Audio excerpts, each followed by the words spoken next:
If you'd like to learn about ways to experience more happiness, joy, enthusiasm, and optimism out of life, then this podcast is for you. If you're like me, you know your mind can be your best or your worst friend. Our mind is an amazing tool that can do incredible things, but our mind can also create problems out of nowhere. Sometimes our mind keeps recommending the same solutions to problems even when they aren't working. I see this pattern play out as individuals try to overcome their anxiety, depression, or even struggles with pornography, using approaches that make sense but aren't very helpful. This podcast will show you how real researchers and clinicians are changing the way we approach mental health and reveal helpful research-supported principles designed to help real people with real problems. My name is Dr. Cameron Staley, and welcome to the Life After Series Radio. So we're going to change it up a little bit for this podcast. The last two, we reviewed the emotions of shame and sadness and the ones associated with those, from despair to grief to loneliness. And those can be pretty heavy. Those are challenging ones to sit with and work through. And those are ones I have a lot more experience with, because typically those are the emotions that people are experiencing that they're having a difficult time with. And that's often what brings them into counseling. But today we're actually going to go over the emotion of happiness. And this is not typically an emotion that somebody comes into therapy for to say, hey, I've been feeling really happy lately. Can you help me manage this better? I'm just happy all the time. And that's typically not the case. But I do appreciate there are many different approaches to mental health and wellness. And for a long time, there's been such a focus on reducing symptoms and managing distressing thoughts and emotions. But there's also a positive psychology movement, which is more focused on cultivating positive emotions and looking at your strengths and values and really using that as a way to improve your mental health. And there's a lot of good research outcome studies about how helpful that side can be as well. So I do feel like it is important to understand and get comfortable with some of the more challenging emotions like shame and sadness. I think it's just as important to be able to understand emotions like happiness, so we can have a balance between the happy emotions and the sad emotions. So the more we can understand happiness and the emotions around that, the more we can engage in activities to cultivate those more in our life.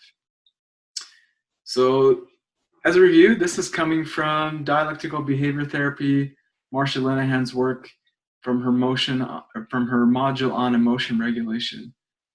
So let's talk about some of the emotions that are associated with the emotion of happiness. So there can be really strong variations. So I'm someone, I don't think I would classify myself as experiencing a lot of happiness. I wouldn't say I'm a happy person. And yet, as I think about some of the variations of happiness, I experience those on a fairly regular basis. It's just more of the subtle ones. I don't often experience a lot of the stronger, more intense ones. So let's talk about some of the really strong ones and then review some of the more subtle ones. So a strong kind of variation of happiness is joy, enthrallment, bliss, being thrilled, even euphoric. It could also be the experience of triumphant or jubilation or zaniness. It could also be zest or zeal or rapture. Those are really strong kind of degrees of happiness that I experience those from time to time, but I think for the most part, my emotions are a lot more kind of in that middle ground, a little more muted. But there's times in my life where I experience true moments of joy. And often those, for me, typically occur in the context of relationships. When I'm seeing my kids excel after a challenge, or training for a sport, or working really hard to learn how to read, or acquiring a new skill, for me, just seeing them excel can bring in so much joy. So other ones that are maybe a little more subtle that we wouldn't associate as much with happiness are things like enjoyment or feeling content. So I think if I had like a default emotion, I would say it's content. I'm mostly content most of my day. I'm pretty low maintenance, not a lot of highs, not a lot of lows. And I'd say it's pretty content. And it's helpful for me to identify that because I would not have really associated that emotion with happiness. And yet, when I think about it, I quite enjoy being pretty content, pretty satisfied with my life. That makes me happy. That feels good. Other emotions can be relief. That's often an emotion that I feel after I've worked really hard on a project or on a publication or some yard work. I like to build different things. And sometimes when that pressure or that stress of I hope this really comes together is done, I often feel a sense of relief. And that relief can be quite powerful and quite satisfying as well. I also enjoy life. I spend a lot of my time with thinking about very serious things. And actually enjoy that. I find that quite meaningful, taking time with the really significant, serious things that people have gone through and encounter. But I also think life is pretty amusing. And that's another variation. I find a lot of amusement in life. I think how our minds are built can be amusing. The things we tell ourselves, our actions, our choices, I find living amusing. And I think I need to do that to have a balance where when I'm working with pretty heavy things, I'm in a counseling or therapeutic context, I gotta find moments where things can be light, where we can joke, where we can laugh. So for me, I know I had a really good session when things got heavy, things got deep, maybe a tear or two was shed, but also we laughed. We could see the lighter side as well. And for me, that variety, that you're spanning that range of emotions, for me is the epitome of wellness. That you don't have to avoid the negative, scary ones. You can experience those fully, but also you can pop out of those and feel the happy ones too. For me, that is like tremendous flexibility in mental health. Another variation of happiness is hope. And that one can be a really loaded emotion for a lot of people, which may be surprising to think about that. So I am a very hopeful person. I always hope that things are going to get better, that people are going to come together, that things can improve over time. So I really cherish having a lot of hope. What I found is people that have experienced really negative or traumatic things in their life, that hope can be scary, where it's like, I really might want my partner to be there for me or for my kids to excel or to graduate or get this promotion. But hoping for it, if I don't get it, can really be quite crushing for a lot of people. So I've worked with many who try to avoid feeling hope. And when you deprive yourself from that emotion, it kind of protects you from getting let down, but it also prevents you from feeling a lot of the happiness and energy associated with that emotion. Hope can be quite motivating and improve your work and your energy and make it more likely that things are going to work out well. But if we kind of limit ourselves from feeling that emotion, that can get in the way. So hope, even though I love it, it can be a challenging one for many people. Other ones can be cheerfulness. I think as I reflect on my partner and the qualities that she possesses, I think I was really drawn to her because she was a really happy person. And she's very cheerful. And I didn't experience that level as consistently, and I was quite drawn to that. It's like, wow, you're cheerful. Like, you're a happy person all the time. And I find that I enjoy being around people that are cheerful or happy. Maybe not people that are like over the top zeal or jubilant. That's a little too much for me. The people that are maybe a little higher on that continuum that are cheerful, I really enjoy being in their presence. It's just like kind of basking in sunshine. It's quite warming, quite fulfilling. It's easy to be around those people. Other emotions associated with happiness is being silly, being jovial. For me, I know I'm in a good mood when I can tease my kids and we can play tag in the backyard and we can have some potty humor. I got little kids, so they really think anytime dad says potty humor is really funny.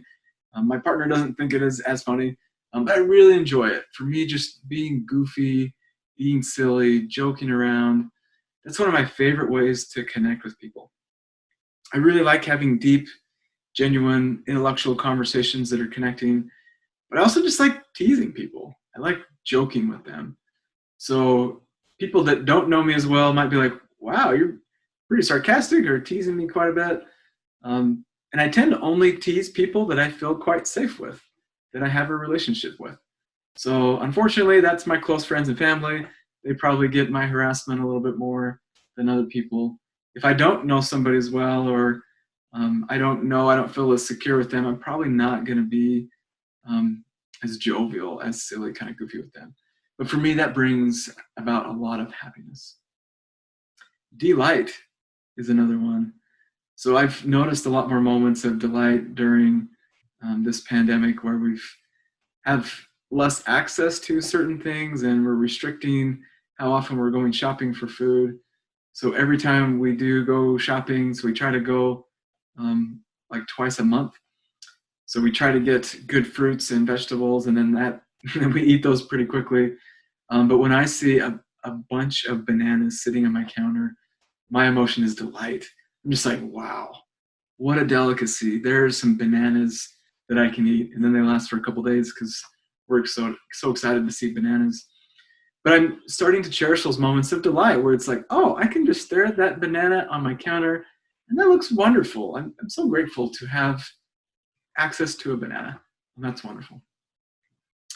Other emotions, which this one kind of surprised me, it's on the list, but it's optimism. I've always kind of thought of that as an attitude because I would describe myself as a very optimistic person. I always think that if we work hard enough, we can achieve it. And so I tend to take on more projects without maybe thinking through them fully. So like doing a podcast or creating the Life After Pornography online program. I thought, oh yeah, I could put that together in a couple weeks or a couple months. That took me a good solid year of my life putting together that program because I wanted to be thorough and research-based and make sure there was a workbook and recorded audios and mindfulness activities and make sure it covered all the facets of people struggling with pornography. It took me a year to work on that. But honestly, I enjoyed 95% of it. The 5% was probably recording videos. That's not my favorite thing. But the actual work, putting it together, I did enjoy that. So that is something that brings about those feelings as well. Oh, I kind of got sidetracked there. But the emotion is optimism. So for me, I tend to take on projects because I'm fairly optimistic that they're going to turn out well. And it's helpful to think about that's a type of happy emotion. And that is also predictive of good health outcomes. People that are more optimistic are probably more likely to eat better, engage in exercise, do healthy coping like mindfulness or going on a walk or being present, versus people that are more pessimistic tend to engage in more negative kind of coping strategies overall. So even though I may not always anticipate the time required on projects like hosting podcasts or creating online programs, I'm probably going to keep doing them because they make me happy and I enjoy the feeling of optimism. So along with that is eagerness. So I'm someone who really enjoys projects. I enjoy getting tasks done. I like the feeling of being eager. So it's springtime. We were able to get some raspberry starts from a neighbor that they'd been growing behind their fence. And I couldn't wait to plant those and to put some stakes in and string up some rope to get those raspberries to start growing really well. I enjoy feeling eager to work on a project. That's really fun.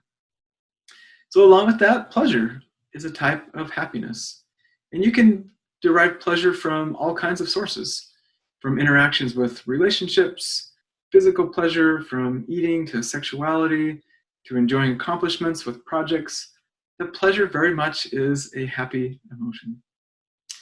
Along with that is the emotion of gladness. So being grateful for your opportunities, for your blessings, for people in your life, for access to resources. And there are a lot of things to be grateful for. And as you reflect on that, there's a lot of research out there that shows that reflecting on things you're grateful for improves your mood. So it's a pretty helpful treatment for managing your mood. Another one that can be challenging for people, maybe coming from a more religious context, is the emotion of pride. So pride is a really healthy reaction. When you've worked hard and it went well, you can be proud of that. But for many people, they've associated pride with sin or something that's wrong, that you should be humble all the time instead. And for me, it depends on the type of pride. If your pride comes from, I'm better than you and don't need you, I would say, yeah, that's being prideful, probably not that healthy. But if it's coming from, wow, I worked really hard and it turned out like, I feel pretty proud about this accomplishment, and feeling proud about your kids and the things they're working on. That's a pretty healthy variation of pride. So if you're someone who's like, oh, I can't ever feel that because that's bad, you may be missing out on some opportunities to evoke more happiness in your life. So those are all the emotions associated, or not all of them, but a good set of emotions associated with happiness. So as I pause to check in with myself, it feels good to review these. I have memories that show up and I can think of examples and people, and I feel quite good. I feel pretty energetic. I enjoy feeling happy. It's a really positive feeling to have. So now let's talk about some events that can occur outside of us that may prompt these feelings of happiness. So one thing I'd like you to entertain, if you're someone who's like, wow, I would really like to feel those feelings more often or more consistently, be thoughtful about these types of events that may bring on that feeling, and think about what you would like to engage in that may bring on that feeling of an emotion. The emotion of happiness often is in response to these events. So engaging in these events in your life is within your control, and one product or outcome might be happiness. So here we go. Here's some events that can bring on the feeling of happiness. So getting surprised, a wonderful surprise, not someone like jumping out to scare you, but having a wonderful surprise. Sometimes getting a letter in the mail from somebody that you care about, or having a friend or family member or colleague send you just a short little email or note or message that says, I appreciate you, or you worked really hard, or I noticed you did this, this was wonderful. Getting those little surprises in our life can bring on these emotions. So the other flip side of that is, if it feels really good to get those things ourselves, take an opportunity to offer that to other people. Be that wonderful surprise for other people. And that can bring on that emotion of happiness as well. Another one is when the reality around you kind of exceeds your expectations. So I try to be thoughtful of this when I'm going into a movie that I'm really excited about. So there are certain movies I really enjoy. Some of the older ones like Lord of the Rings or a new Batman series. I've really enjoyed some of those. So going into those, I try not to form a lot of expectations about what they'd be like. Because I've done that with things like Star Wars, with those new movies that I enjoy. My kids love it. And I found that when my expectations are really high, even though the movie probably was quite good and probably pretty close to my expectations, I find that I didn't enjoy it as much. But if I don't really try to overinflate things, I just participate in the experience, I find that I get a lot more satisfaction out of that. Other ways to experience happiness is achieving something that you've worked really hard for, or something that you worried about and that you were able to receive it.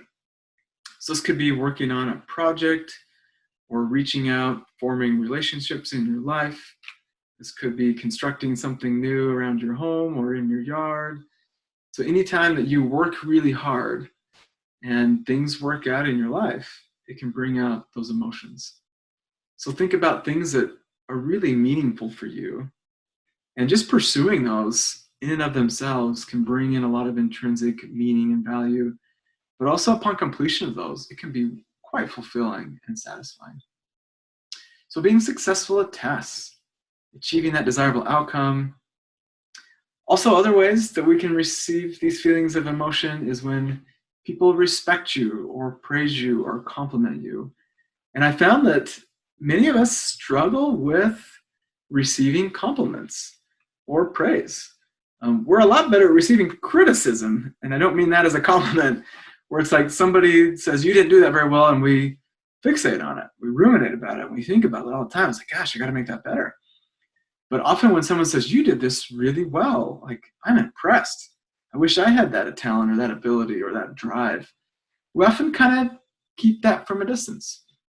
So what I found is through practice, we're able to receive that praise a lot better. So for me, instead of trying to kind of push off a compliment, instead now I try to just say, thank you. I appreciate that. And I view compliments or praise as more of a gift that somebody's trying to give me. And I recognize that complimenting somebody is a vulnerable act. So it wouldn't feel really good for me to reject their gift and say, no, I didn't do good. No, thanks. I don't want to hear that. And so now I try to receive that gift in the way that it was intended. And I found that that feels really good. And that's also a connecting experience. But it can be vulnerable to accept that praise. Receiving affection. And this can be from your pets, from your family, from your friends. I'm not someone who really likes a lot of physical affection. I'm not a hugger. I don't even enjoy shaking hands. But verbally, I do appreciate that. So receiving that in. My dog loves affection. So my dog pops up into some of these recordings every once in a while, so you'll see or hear them in the background. And so I try to reciprocate that physical affection for my dog. If I can make eye contact with her, I mean, she's content. She's delighted, a lot more content. She's euphoric. If I can just have some intense eye contact with her, that's all she wants. She wants to be able to sit on my lap or on my legs. She's happy. So being able to speak other people's love language or helping them receive the affection that works well for them is pretty meaningful. Other ways that can be really fulfilling is having that sense of belonging. So this could be being somewhere where you belong or being around people where you feel like you truly belong. So we know that people that have an experience of thwarted belonging, where they don't feel connected or that they're a part of a group, that is a risk factor for things like depression, anxiety, disconnection, loneliness. But having a group of people that are your people, really belonging, can be really satisfying. So this could be a group of friends, this could be family members, this could be a church community, a club. For me, mental health professionals are my people. I tend to get along really well with counselors, social workers, psychologists. I enjoy people that are psychologically minded and can share vulnerable things they're going through, but also can listen well when we're sharing back and forth. And people that are pretty genuine and present and caring. So I enjoy belonging with those individuals, and that can bring about lots of feelings of happiness. Also experiencing pleasurable sensations. So this could be, I almost said it, I guess I'll say it anyway, going on a run. I was going to say that feels really good, but honestly, it doesn't. I don't love running. I love playing sports. I love playing basketball. But I enjoy the pleasurable sensations that occur as a product of running and exercise. My partner running is very pleasurable. She enjoys that. For others, it might be getting a massage or enjoying a meal or being intimate with a partner. So any of those things can bring about pleasure. So taking those times to enjoy that. Also doing things that can, or bringing things to your mind that could evoke those pleasurable sensations as well. So for me, those could be activities. There are a lot of people that find so much enjoyment from reading books or listening to music or spending time outside gardening. And sometimes even just thinking about, like, when it's cold and rainy, I'm just thinking about being in my garden. I prefer pulling weeds to planting flowers, which might sound odd, but there's something cathartic about weeding my garden. And sometimes even just thinking about, like, oh, that'd be really nice to go out there and enjoy the sun and kind of nurture my garden and pull weeds, I really enjoy. something I really enjoy sharing with my partner. So even just thinking about those times can bring about those feelings of pleasure. So those are events outside of you. So if you're like, wow, I'd like to feel happiness more, or joy, or contentment, or pleasure, yeah, consider engaging in those activities or behaviors that could bring that emotion on a lot more commonly for you. So I think we forget about that, where you may not be able to choose your emotion, but you can choose your behaviors. And there are behaviors that bring on emotions of sadness and emotions of shame.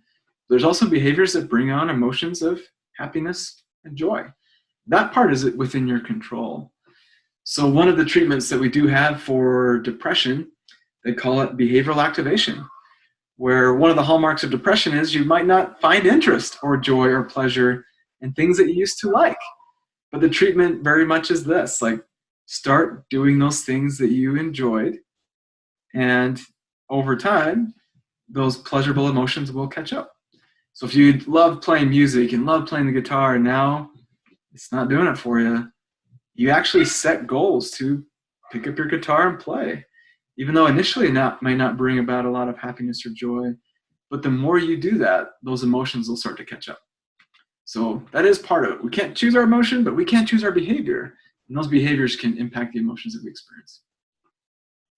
So internally, so some things that can bring on the feelings of happiness. And really, it's as simple as just kind of get out of your way. So don't try to overthink things. Don't try to make things better than they are, or hold on to happiness more. It really is just being present in these experiences, not overthinking them, not overanalyzing them, not wishing they'd stay forever in this moment, but just being fully present and just experiencing the events as they are. That's kind of the key. So I think this is a challenge now, where if you go to social media, you're going to see everybody's videos and photos of their trips and vacations and events. And it's fun to see it and to capture those memories. But what I found for myself is trying to chronicle all of these happy events with photos actually takes away from the moment for me and diminishes the impact. And then I'm less likely to probably look at the photos later. I don't get a lot of joy posting those photos online, so that's not the event for me. So I don't take a lot of the photos when I'm at Yellowstone and looking at the Grand Canyon in Yellowstone and the beautiful waterfall and seeing bison running across the road. I'm not snapping my phone. I'm enjoying it, soaking it in. And I found that those sensations can last for quite a while, and you can remember those times. And sometimes I'll observe other people where they pull over to the side of the road and quickly take a photo and then they move on. It's like trying to capture that emotion of happiness, but instead being present with it can evoke that even more. So some of the physical changes that occur as we experience happiness is you might feel excited, have more energy, be more active. You might laugh more. You might even feel flush in your face. For me, I tend to just feel calm all the way through. That feels pretty good. You might feel urges to keep doing things that make you feel happy. You might feel peace. You might feel really open. One thing I've noticed is when I'm happy, I feel a lot more creative.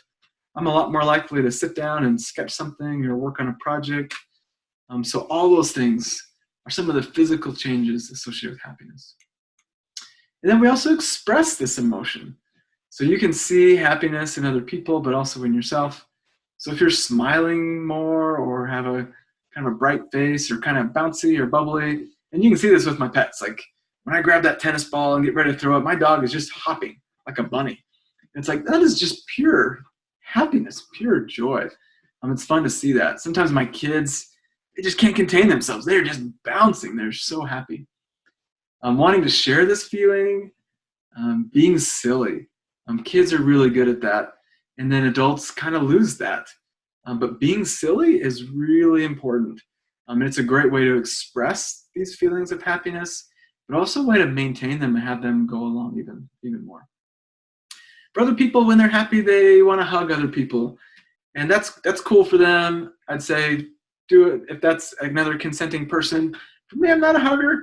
It takes a lot for me to be like, oh yeah, I want to hug you. I'm feeling so much joy. I hug people really close to me, my partner, my kids, sometimes close friends. But outside of that, it's not a way I express it, but for many people, hugging is a big part of that. Saying positive things, being enthusiastic.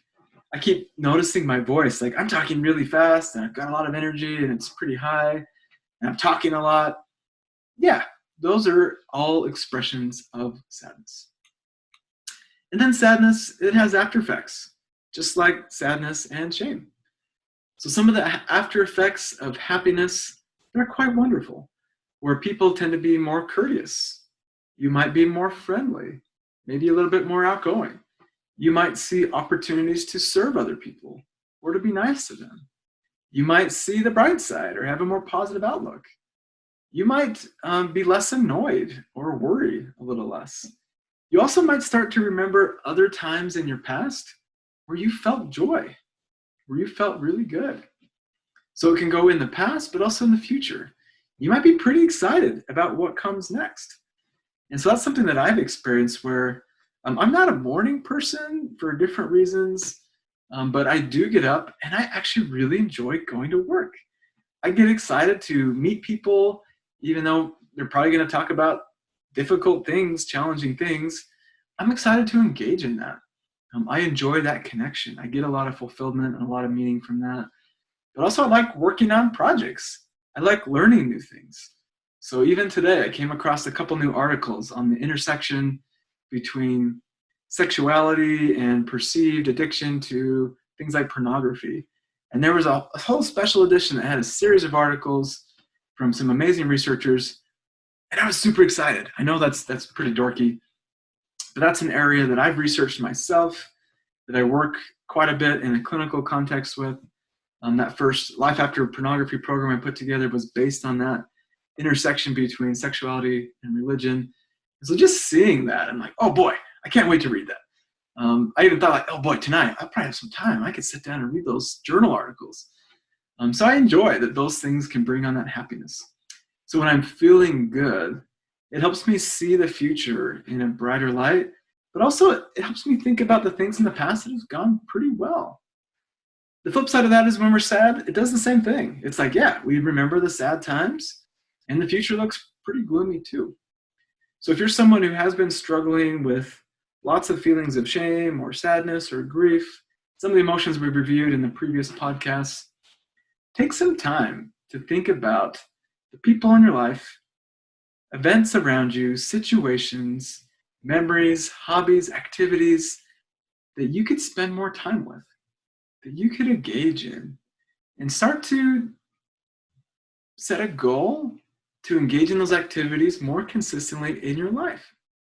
And you may start to see that you have a little more control around these emotions of happiness than you thought. So strive for a balance. Don't be like, oh, okay, now I'm going to be happy all the time, and that'll help me not feel these sad emotions. It's like, nope, sadness is still part of life. You still need to feel those as well. But also having a balance. Being sad all the time, not the goal. Just like being happy all the time, not the goal. I'd say neither of those would be very healthy. But being able to experience the spectrum of emotions, from the positive ones we enjoy to some of the negative ones that are more challenging, is helpful. So I hope this podcast is helpful for you, to give you some ideas about the ways that we can experience happiness and the types of things that you can do to cultivate more happiness in your own life. Hey, thanks for listening. Please remember to rate and subscribe. I know you might be facing some issues in your life or know someone who is. Issues like anxiety, challenges in dealing with emotions, or other compulsive behaviors like unwanted pornography. And I know it's tough to talk to people about problems. Difficult to stare those obstacles down that we face in life and to really know how to deal with them. It's hard to know what to say and when to say it. And then when that moment you finally reach out to family and friends happens, sometimes it falls flat. I haven't found many programs teaching effective strategies like mindfulness, how to improve relationships, and ways to address unwanted pornography viewing through research-supported principles. So whether you simply want to help with a problem like unwanted pornography, difficulty responding to emotions, or just want to understand the world of someone struggling with porn a little better, head over to lifeafterpornography.com and get in on the next training. There you'll learn the exact same strategies individuals addicted to pornography used to transform their lives by implementing principles from evidence-based treatment shown effective in research for reducing unwanted pornography viewing. You'll learn the secrets, the myths, the enemies to recovery, and the LAP framework for dealing with unwanted porn viewing that we call WAVE. If that's something that interests you, click the link in the description or just head over to lifeafterpornography.com. I'm Dr. Cameron Staley. See you on the inside.